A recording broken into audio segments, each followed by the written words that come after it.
Nous sommes avec Hervé Gattegno, le parti pris d'Hervé. Bonjour Hervé. Bonjour. Les images des violences commises contre le DRH d'Air France et puis un autre dirigeant, ça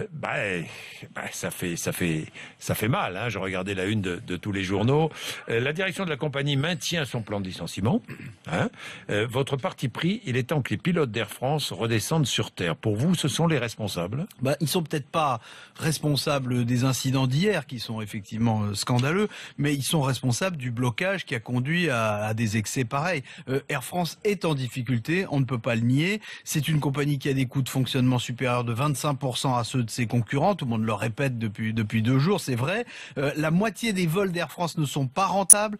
La direction propose des efforts et des économies. Elle est dans son rôle. Tous les personnels l'ont accepté, sauf les pilotes qui sont justement les plus favorisés. Alors plutôt que de se poser en victime, il ferait bien d'atterrir. Et à ce stade, il faudrait même tenter un atterrissage d'urgence. Mais est-ce que le dialogue social est encore possible? Tout le monde appelle au dialogue social après les affrontements et des affrontements aussi graves que ceux d'hier. En réalité, c'est même devenu la seule solution. Et de fait, le puissant syndicat des pilotes, le SNPL, a perdu du terrain dans cette affaire.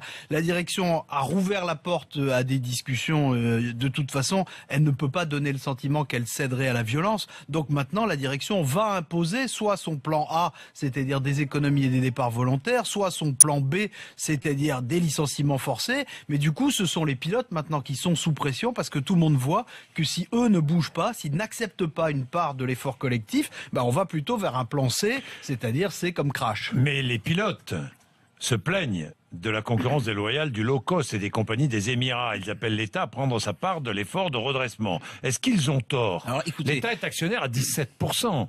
Oui, mais là, justement, il faut vraiment sortir de l'hypocrisie dans cette affaire. C'est-à-dire, l'État a effectivement 17% d'Air France, mais Air France n'est plus une entreprise publique. Donc oui, l'État a autorisé la concurrence des compagnies des Émirats en France. Mais enfin, c'était difficile de ne pas le faire, et tout le monde sait que ces pays-là sont des partenaires commerciaux dont la France a grand besoin.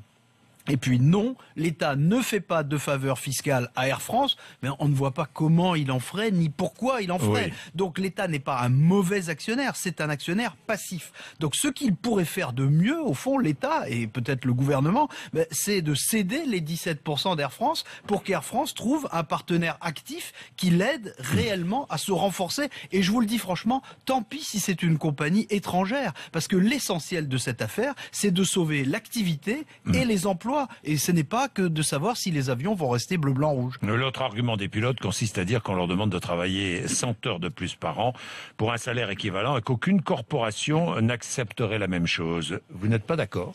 Écoutez, là encore, je crois que les pilotes sont dans les nuages. Dans beaucoup d'entreprises, les salariés font aujourd'hui des sacrifices pour sauver l'activité en France, en Europe, même dans l'aéronautique. Beaucoup d'autres grandes compagnies l'ont fait. Les pilotes ne peuvent pas faire semblant de l'ignorer. Ce que la direction leur demande, c'est vrai que c'est un effort difficile, un effort douloureux, mais jusqu'ici, ce sont les pilotes qui ont fait le moins d'efforts à Air France. Les personnels au sol, eux, ils ont été pressés comme des citrons. La comparaison est peut-être excessive, mais vous savez, depuis 2 jours, les inondations dans le Midi ont montré qu'en France, il y a encore de l'héroïsme. Les pilotes d'Air France nous rappellent qu'en France, il y a aussi beaucoup d'égoïsme. 8h27, Hervé Gattegno avec nous.